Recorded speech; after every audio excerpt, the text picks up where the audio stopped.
So I know you mentioned Naval's tweet where he said that there is no playbook for community building. So I want to put you on the spot. And Okay. so let's say for a seed stage founder in India operating in the US India corridor wants to build out a community or start building out a community in the US. What are the three very practical things that they can do? Right.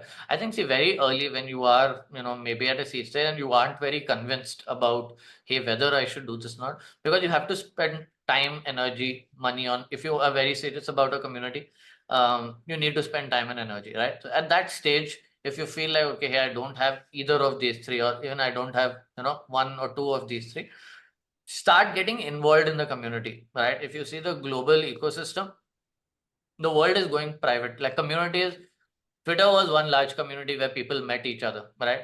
But today, the actual conversations are now happening on group chats. It's not happening on Twitter anymore, right? Mm. I think Sriram from A16Z has a great thread on this, right? And even before that, Elad Gil had hosted the founder of Figma, Dylan. That podcast is available, and even the transcript is available online. Where Elad had asked Dylan on, okay, hey, if today you were to go find or involve yourself in community, what has changed, right? In early days, he mentioned the same point that, okay, hey, there was a lot more communication happening on Twitter, but today everything is moving to private chats. So unless you have the time and energy to start, and I'm taking private chats as a reference to your own community today. If you don't have the time and energy to build your own community, it's okay. Take your time. We can do it at a later point. But figure out where does your customer base lie, right? There is definitely someone who is nurturing a smaller community, a group chat, an event. Open Luma, see what is relevant, where is your audience, and go contribute to them. It could be as simple, right? If you see someone building a community for customer support representatives, right? There are very, very tiny things you can do to contribute, right? You could just subsidize their Slack bill, for example, or Zoom bill. Just pick up a SaaS product that they contribute, say that, hey, I'll contribute to this. Leave that to me. $50 a month, $100 a month might not be a large thing for you. It's great to support that community. These are just tiny things that you can do. Don't go change everything. Don't try giving your gyan there. Just try getting embedded. People will notice that. Like the biggest point you don't realize, you don't have to be the loudest person in the room. Pick up the broken points and solve it permissionlessly. No one has to come and give you a laundry list of, okay, hey, whether I should do it. And I know you already have 100 things on your plate. You don't have the bandwidth and energy for this. But trust me, not even in the long term, in the medium term, this is going to come back to you, right? Then you realize, okay, hey, maybe I have a little bit more budget. Maybe you've raised enough money. Start getting involved in dinners. Start getting involved in events, right? Um, the easiest way is, okay, hey, maybe you could partner with two other companies for whom the ICP is very similar to what you have. Um, get together, do dinners, and there are much larger events happening every month in the valley, right? You had RSA the month before that. You had another conference that just came through. You had Databricks doing the summit. Now you have the entire SaaS wave coming in September, right? Pick up these big events, do small dinners right around that if it is relevant to your audience. Split the bill with two others. Easy way to get started. Next step, okay, hey, and this is very easy to do, right? These are things that anyway you need to go out there, you need to build relationship with your customers, you need to sell to them. Take it step by step. Start contributing, then partner up. Then you realize, okay, hey, there is value in creating my own IP. All right, even before I go and build my own um, community around this, right? Pick up an IP. Some of them do it by calling it like a World Product Management Day. For example, if I'm building for product, figure out similar IPs, right? It could be annually, it could be biannual, based on the effort that you want to put. That way, you'll be able to attract the right set of people and your brand growth. At that point, now you invest. Okay, hey, my content has picked up. There are people that are relevant to me. Can I engage with them deeper? That is where your community. So there's a step-by-step process by which you're like, okay, hey, I don't have enough time and bandwidth to invest in something like this from day one, but I have little bit time, little bit energy, little bit resources. I get involved in step one, step two, step three, and then at some point you'll realize, okay, hey, there's lots of value in this. Get someone to help you, external. Then build an internal team, right? Then start doing more frequently some of these activities more frequently. Build rituals.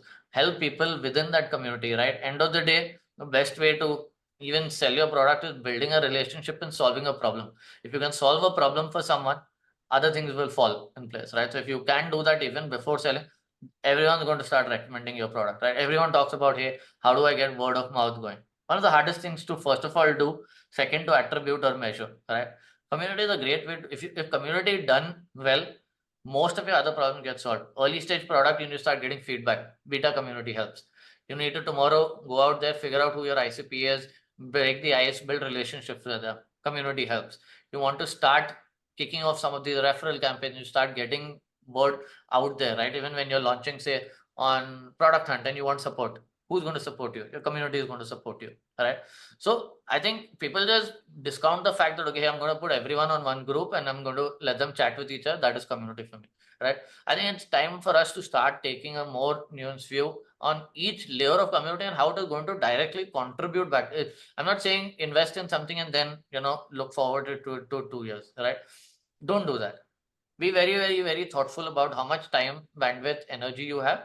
And there are a step-by-step approach. Today, I think these playbooks are available out there. And that's why I was very, very thankful to a lot more people who've, done this in the past and then are very willing to, share this with the rest of us. I love this philosophy of permissionless contribution, right? Like going out there without any agenda and try to solve the problem of the community first, and sort of giving before expecting things in return, right? And I think if you give Yes. enough, you sort of get it back. I think a couple of tactics you mentioned reminds me of what some of my previous guests have said as well, right? So I think SpendFlow has done really well on curated dinners. It's been Yeah. a massive go-to-market leverage for them. And I recorded an episode with their marketing team on sort of going into the deep dive of the tips and tactics of doing a Oh, nice. successful curated dinner. Second is, I think, Bucci, who's the founder of Levo, he mentioned kind of doing community demos, right? In cybersecurity, right? So how do you kind of connect with other founders, other startups in the same way? So they're like, look, there's one day where everyone just comes and kind of demos, right? Sweet. Their products. And that's, I mean, these are such simple things that I don't think they require that much effort.